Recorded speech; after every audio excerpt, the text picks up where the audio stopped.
सभी सनातनी भाइयों को नमस्कार। हर हर महादेव, जय माँ भवानी। आज जो हम आपसे बात करने वाले हैं वह इस शीर्षक के ऊपर बात करने वाले हैं जिस शीर्षक का नाम है सनातनी हिंदुओं का इतिहास एवं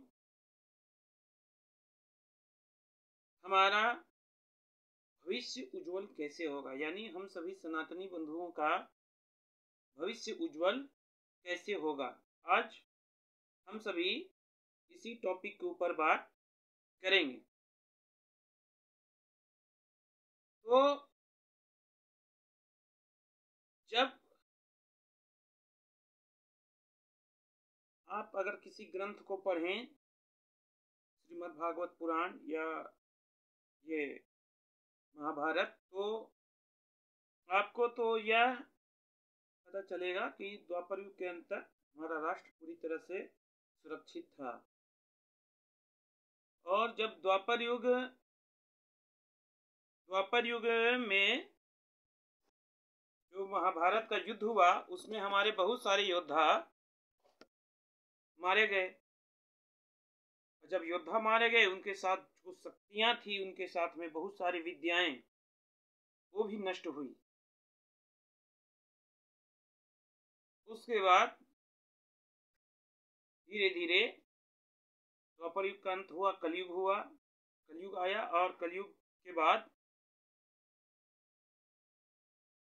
बहुत सारे राजाओं ने, हिंदू राजाओं ने भी शासन किया। उसके बाद बहुत सारे शत्रु धीरे धीरे हमारे राष्ट्र पे आक्रमण करना शुरू कर दिए। उससे पहले हम सभी सनातनियों का केंद्र बिंदु जो था वो मंदिर था।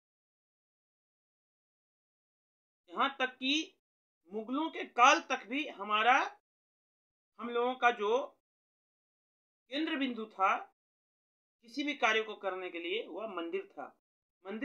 मंदिर को केंद्र बिंदु बना करके हम सभी कार्य करते थे, हमारे पूर्वज कार्य करते थे। कोई भी समस्या हुआ तो लगभग 75% जो समस्याएं थी वो मंदिर से ही सॉल्यूशन निकल जाता था। कोई भी लड़ाई झगड़ा हुआ तो मंदिर में पंचायत बैठता था और जो भी धर्माचार्य पुजारी होते थे वे पंच बनाए जाते थे और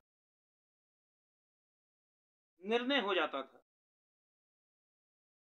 धीरे धीरे मुगलों का आक्रमण हुआ और मुगलों ने हमारे देश पे हमारे हिंदू पूर्वजों पे बहुत सारा अत्याचार किया। आप सभी पुस्तकों में भी पढ़े होंगे। लेकिन आज भी बहुत सारे पुस्तकों में जिन्होंने हमारे पूर्वजों के ऊपर अत्याचार किया था उनको महान बताया जाता है, ग्रेट हीरो बताया जाता है, जबकि उन्होंने हमारे मंदिरों का विध्वंस किया। हमारी माता बहन जो सनातनी माताएं थी उनके साथ दुर्व्यवहार किया और सनातनी हिंदुओं का नरसंहार किया, जबरन धर्म परिवर्तन कराया गया। अरे तुम राज करने आया था, राज करो ना यार, तुम हमारे मंदिर को क्यों तोड़ा।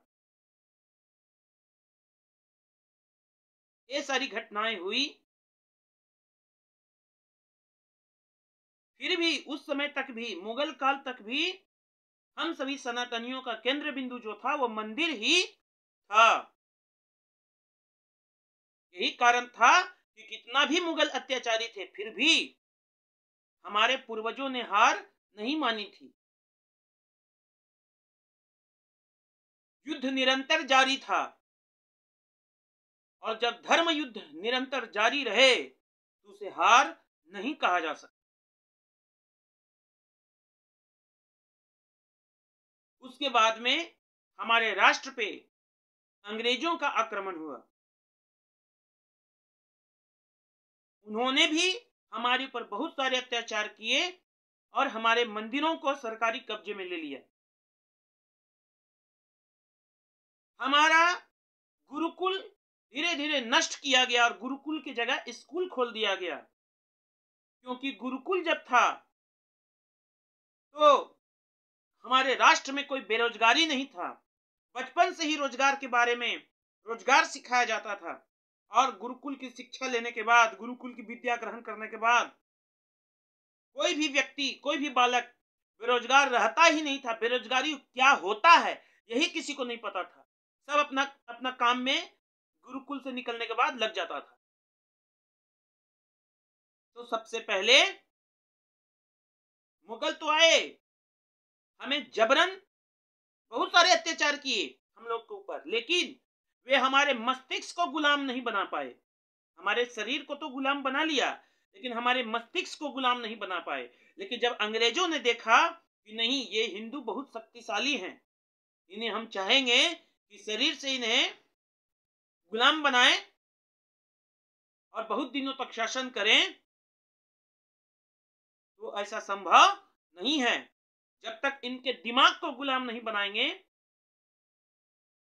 तब तक हम यहां पर ज्यादा दिनों तक शासन नहीं कर सकते हैं। यही कारण था कि उन अंग्रेजों ने सबसे पहले हमारे गुरुकुलों को ध्वस्त किया और स्कूल खोल दिए। स्कूल में ऐसी शिक्षा प्रणाली तैयार की गई जिसमें लोग पढ़े, लेकिन केवल नौकर का उनका सोच हो, नौकर बनने का सोच हो, मालिक बनने का सोच ना हो।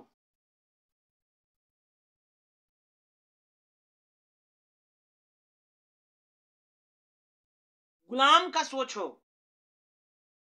ऐसा उन्होंने शिक्षा प्रणाली बनाई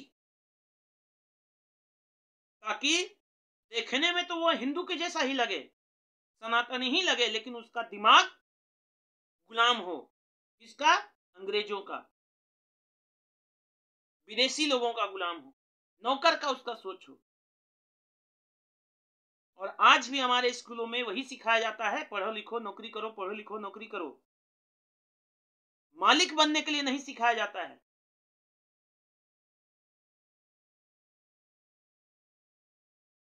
उसके बाद हमारे मंदिर का जो केंद्र बिंदु था हम सनातनियों का, उसको ध्वस्त करने के लिए उन्होंने जगह जगह न्यायालय खोल दिया, कोर्ट खोल दिया। पहले हमारे या तो मंदिर में कोई भी फैसला हो जाता था, कोई भी निर्णय हो जाता था, और जो निर्णय मंदिर में नहीं हो पाता था तो वह राजा के पास जाता था और उसी समय फैसला हो जाता था, निर्णय हो जाता था। लेकिन उन अंग्रेजों ने न्यायालय खोल दिए और न्यायालय में अपने पक्ष में फैसला देने लगे। अपने हिसाब से उन्होंने कानून बनाया ताकि अंग्रेजों को उससे लाभ हो और हमारे सनातनी सताए जाते रहें। और आज भी न्यायालय में वही सिस्टम चल रहा है। आज भी जो न्याय के लिए, न्याय मांगने के लिए न्यायालय जाता है तो उसको कस्टमर कहा जाता है, क्लाइंट कहा जाता है, ग्राहक कहा जाता है। जबकि जब हम सनातनियों का यहां शासन था तो राज सत्ता था, राज शासन था, जिसे राजतंत्र कहा जाता था। तो जो न्याय मांगने जाता था उसको कस्टमर नहीं माना जाता था, क्लाइंट नहीं माना जाता था, उसको पीड़ित माना जाता था और उसको जल्द से जल्द न्याय दिया जाता था। जो राजा न्याय नहीं देता था उसको अधर्मी कहा जाता था। लेकिन आज जब अंग्रेजों ने न्यायालय बनाया तो उन्होंने ऐसा डिजाइन तैयार किया, ऐसा कानून बनाया जिसमें ज्यादा अंग्रेजों को लाभ होता था और हमारे सनातनियों को, सनातनी हिंदुओं को सताया जाता था। और उसी समय से उन उन न्यायालयों में न्याय मांगने जाने वालों को क्लाइंट कहा जाने लगा, यानी ग्राहक।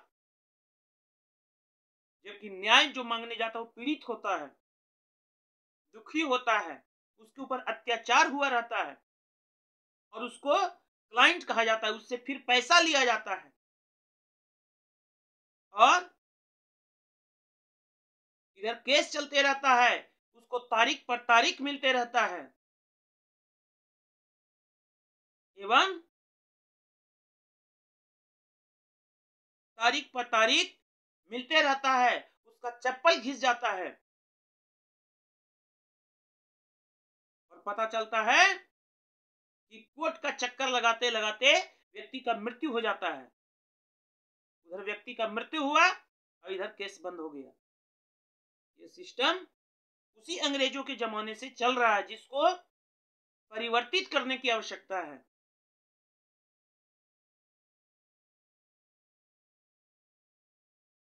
और जो अमीर रहता है वो तो धन के दम पर छूट जाता है, जो गरीब रहता है जेल में सड़ते रहता है। और किसी को न्याय मिलता भी है तो उसमें बहुत समय लग जाता है, 5 साल, 10 साल, 15 साल, 20-20 साल पर फैसला आता है और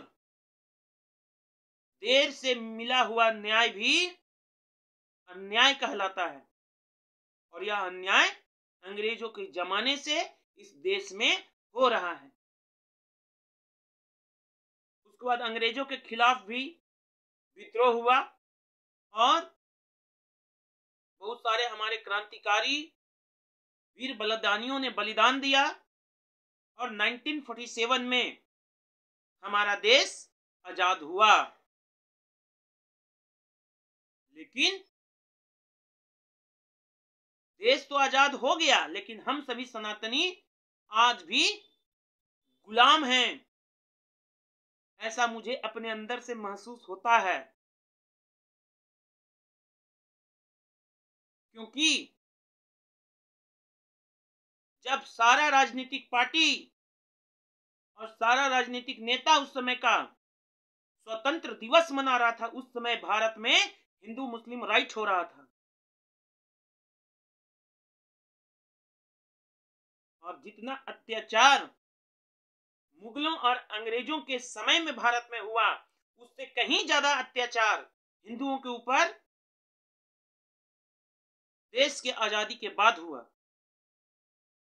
1948 में ब्राह्मणों का भीषण नरसंहार महाराष्ट्र में हुआ और कहा जाता है जहां ब्राह्मण का खून गिरता है वहां पर उस राष्ट्र का कभी कल्याण नहीं होता। इसीलिए तो हमारा देश आज भी पिछड़ा जा रहा है। 1947 में ₹1 का जितना वैल्यू था उतना $1 का वैल्यू था, लेकिन आज $1 के बदले 72-73 रुपया का वैल्यू होता है। हमारा देश कैसे पतन हो रहा है? तो जहां ब्राह्मण का खून गिरेगा, गऊ का खून गिरेगा, तो कैसे उसका भला हो सकता है? अंग्रेज तो चले गए, लेकिन उसका स्थान काले अंग्रेजों, भ्रष्ट नेताओं ने ले लिया और आज भी देश को आजाद तो कहा जाता है, लेकिन यह अप्रत्यक्ष रूप से काले अंग्रेजों यानी भ्रष्ट नेताओं का गुलाम है, परतंत्र है। और हम सभी सनातनी भी परतंत्र ही हैं।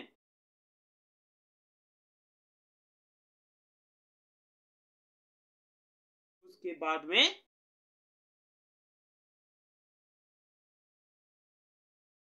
1948 में तो भीषण नरसंहार हुआ ही। उसके बाद 1966 में गौ के नाम पर जब उस समय की सरकार, उस समय की महानायक नायिका जिसको कहा जाता था, सरकार बनाने से पहले वो हमारे धर्माचार्यों का चरण छूती थी और सरकार बन गया जब हमारे धर्माचार्यों ने गौ हत्या बंद करने की मांग की, तो उसने हमारे धर्माचार्यों के ऊपर और यहां तक कि अनबोलता पशु हमारे गौ माता के ऊपर गोली चलवा दिया, जिसमें बहुत सारे गौ माताएं और बहुत सारे साधु संत मारे गए।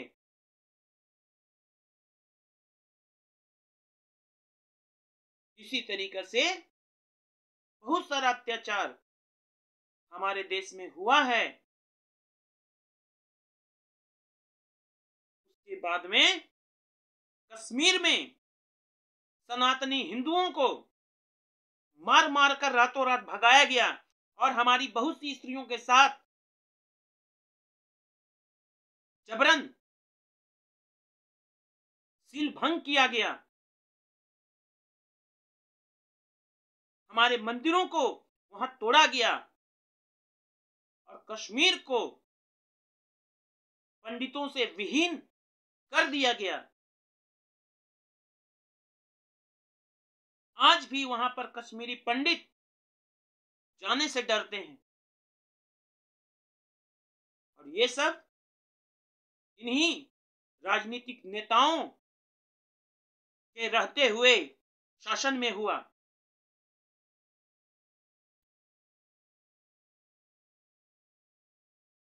उसके बाद 2002 में गुजरात में चलती ट्रेन में आग लगाकर हमारे 54 से 56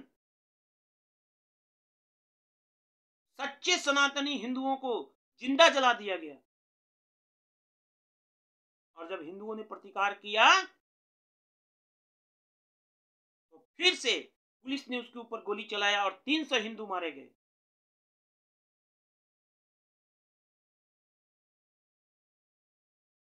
और इसी तरीके से नरसंहार पर नरसंहार हम सभी सनातनी बंधुओं का होते जा रहा है। लेकिन हम सभी सनातनी बंधु यह सोचने में लगे हुए हैं कि हमारे साथ थोड़ी हो रहा है, मेरे साथ थोड़ी ना हो रहा है, उसके साथ हो रहा है। यानी हम अपना परिवार केवल अपना माता पिता भाई पत्नी बच्चा तक ही सीमित कर लिए हैं। किसी दूसरे हिंदू के ऊपर कुछ होता है तो हमें उसके ऊपर ध्यान ही नहीं जाता, हम उसे अपना समझते ही नहीं। तो जब हमारे ऊपर होगा तो हमें कौन अपना समझेगा?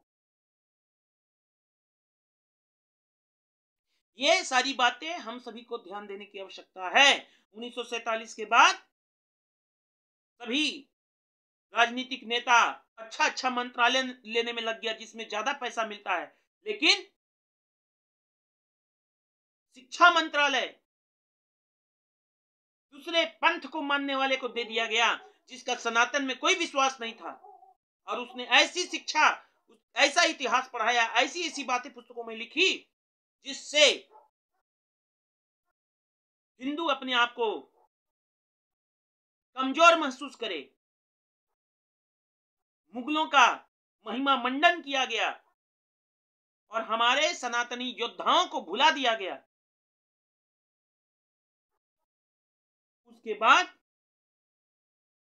नेताओं ने सोचा कि अब हिंदू एक हो जाएंगे तो इनको कैसे तोड़ा जाए। तो हम सभी सनातनी बंधुओं को general, OBC, SC, ST category में बांट दिया गया।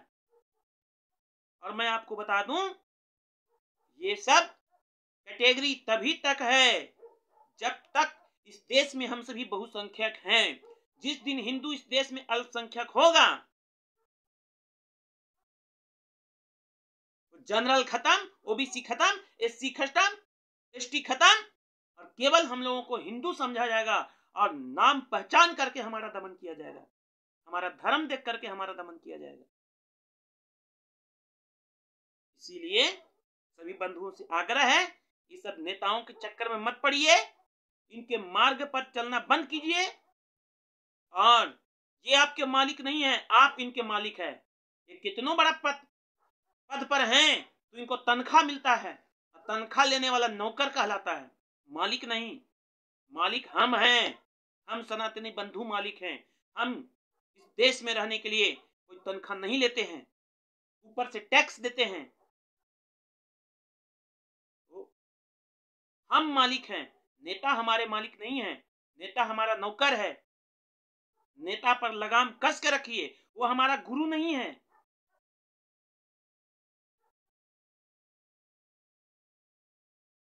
तो हम सभी ने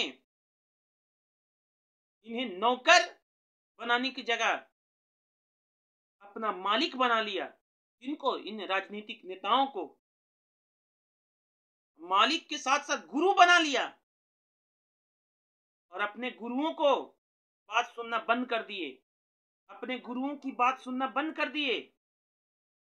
इसीलिए हम सभी सनातनी बंधुओं का पतन हो रहा है और भारत के करीबन 9 स्टेट में, 9 राज्य में हम सभी अल्पसंख्यक हो गए हैं। वहां आप खुल करके शंख नहीं बजा सकते, सत्यनारायण भगवान की पूजा नहीं कर सकते और धीरे धीरे पूरे देश में हम सभी अल्पसंख्यक हो रहे हैं।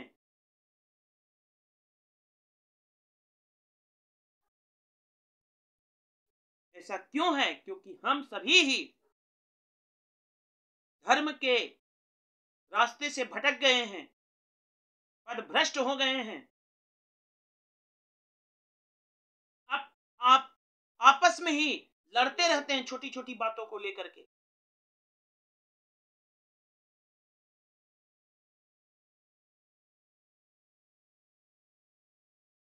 इसीलिए हम सभी का पतन हो रहा है, लेकिन हमें पता भी नहीं चल रहा है क्योंकि हमारा विनाश होने वाला है, लेकिन हमें पता, हम देखना ही नहीं चाहते, हम समस्या की ओर देखना ही नहीं चाहते। लेकिन आंख मूंद लेने से शिकारी शिकार नहीं करेगा, यह बहुत बड़ी गलती है, यह बहुत बड़ी गलत सोच है। अगर एक डाल पे कबूतर बैठा हुआ है और शिकारी तीर साध रहा है और अगर कबूतर आंख बंद कर भी ले तो क्या शिकारी उसका शिकार नहीं करेगा? क्या शिकारी का काम है शिकार करना। कबूतर आंख बंद करे या खोल के रहे, वो शिकार तो करेगा ही करेगा। इसलिए आंख बंद करने से कोई फायदा होने वाला नहीं है। सभी बंधुओं से आग्रह है कि अपनी आंख को खोलिए और अपने सही रास्ते पर, धर्म के मार्ग पर आ जाइए, क्योंकि धर्मो रक्षति रक्षिता, जो धर्म की रक्षा करता है तभी धर्म उसकी रक्षा करता है।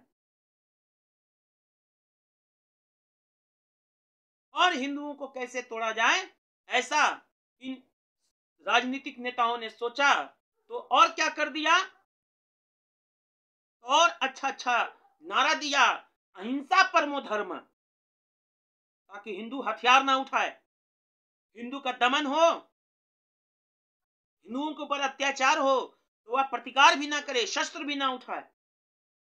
इसलिए यह नारा दिया गया, अहिंसा परमो धर्म। जबकि यह श्लोक आधा है, पूरा श्लोक है अहिंसा परमो धर्म, धर्म हिंसा तथैव च, यानी अहिंसा ही परम धर्म है। हमें किसी से लड़ाई झगड़ा नहीं करना चाहिए, शांति से रहना चाहिए,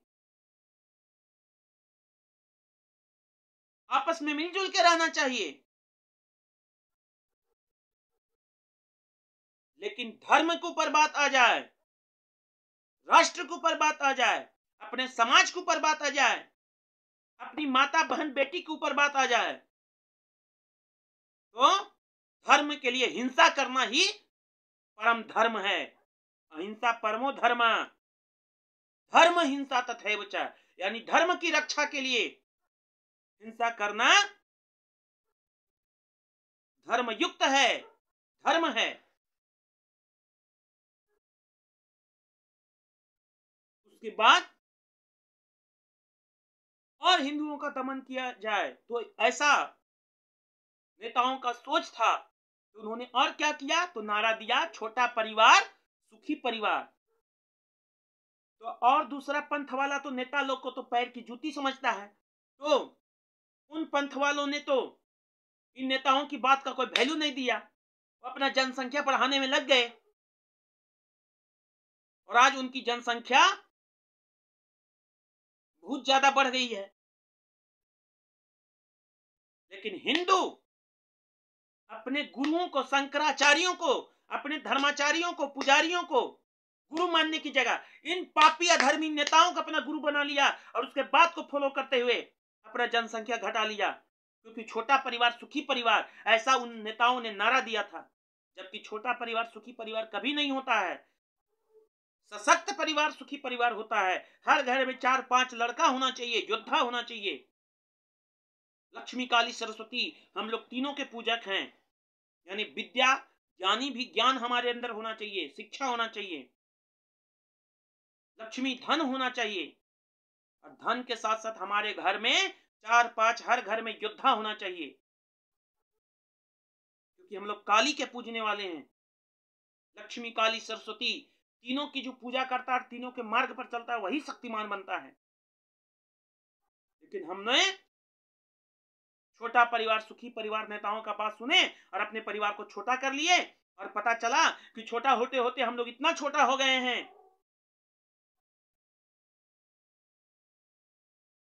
कि आज कोई भी आकर के किसी भी घर के ऊपर अटैक कर देगा तो प्रतिकार करने वाला उस घर में कोई नहीं है। हिंदुओं के घरों में केवल बूढ़े बचे हैं। फिर सोचा कि और फिर नेताओं ने सोचा, पापी अधर्मियों ने सोचा कि इनका और दमन कैसे करें। तो एक और नारा दिया गया, हम दो हमारे दो। और दूसरा पंथ वाला तो इन नेताओं का कोई वैल्यू देता है नहीं। तो उन्होंने इनकी बातों को नहीं माना। और हिंदुओं ने, हम मूर्ख चपाट हिंदुओं ने इन नेताओं का बात मान लिया और इनके बातों को मंत्र की तरह जपना शुरू कर दिया और अपना परिवार छोटा कर लिया। और आज स्थिति यह है कि हिंदू के घर में एक बेटा एक बेटी, बेटी तो चली जाती है ससुराल, घर में बचता है एक बेटा। और एक बेटा जब बचता है तो क्या गारंटी है कि वह स्वस्थ ही होगा, उसका दिमाग बढ़िया ही होगा, सब कुछ अच्छा रहेगा। ठीक है, कहीं दिमाग से अगर कुछ दिक्कत हो गया तो आपका वंश का क्या होगा? अगर भगवान न करे उसके साथ एक्सीडेंट हो गया तब क्या होगा? अगर उसको किसी प्रकार से जेल में डाल दिया गया तो उसका केस लड़ने वाला भी घर में कोई नहीं रहता है। अगर बहुत सारा अत्याचारी आकर के अटैक कर दिया घर पे तो सुरक्षा कैसे करेगा वो? तो एक बेटा वाला जो बीमारी है ना हिंदुओं के घर में, विनाश का कारण है।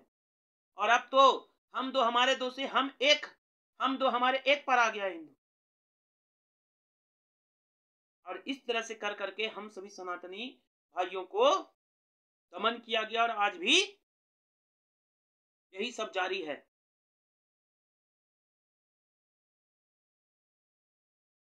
सरकार जब चाहती है हमारे मंदिरों को तोड़ देती है। और आज भी हमारे मंदिर सरकारी कब्जे में है, जहां से दान के पैसों का उठाव सरकार करती है और दूसरे पंथों को खुश करने में लगाती है। जबकि उस पैसे से गुरुकुल बनना चाहिए था, गौशाला में गौ माता की सेवा होनी चाहिए थी, धर्म के कार्य में उस धन का उपयोग होना चाहिए था। जबकि उस धन का अधर्म के कार्य में उपयोग हो रहा है।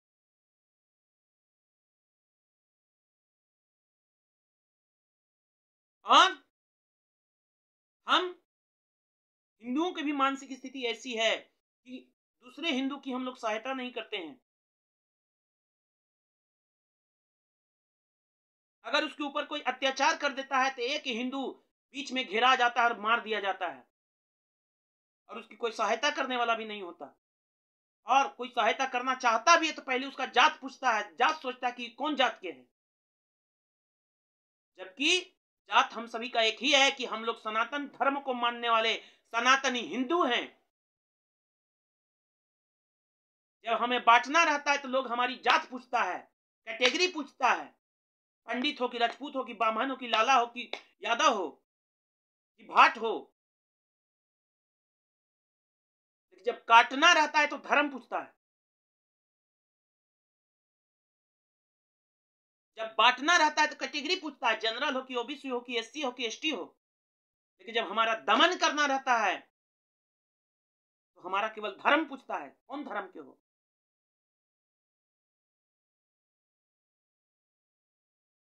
तो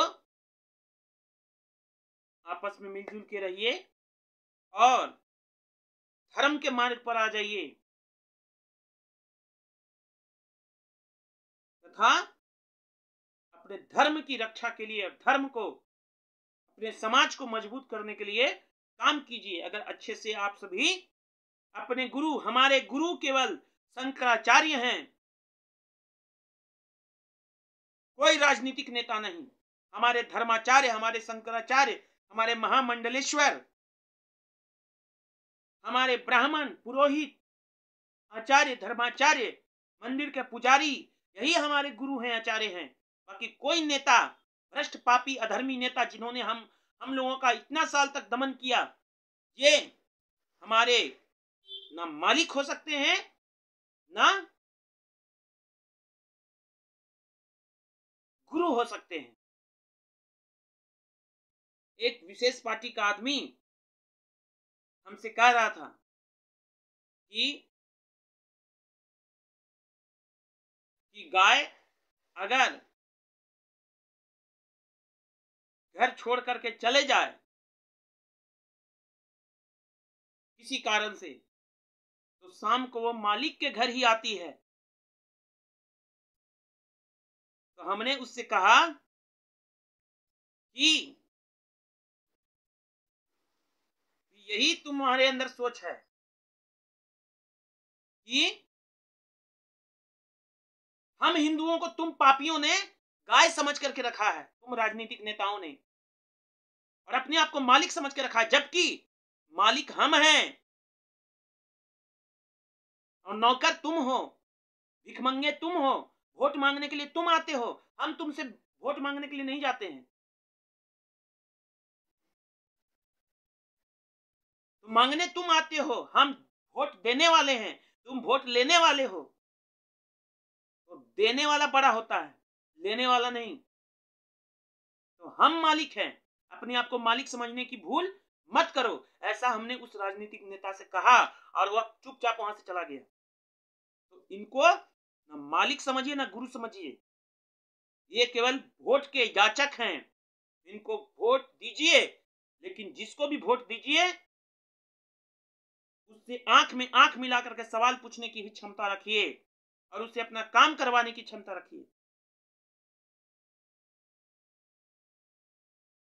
और सशक्त होकर के काम कीजिए। किसी का गुलाम मत बनिए, अपने धर्म के मार्ग पर चलिए। हमारा मालिक केवल ईश्वर है और हम उनकी संतानें हैं, यही सोच करके काम कीजिए। बाकी सभी भाइयों को राम राम, हर हर महादेव, जय मां भवानी।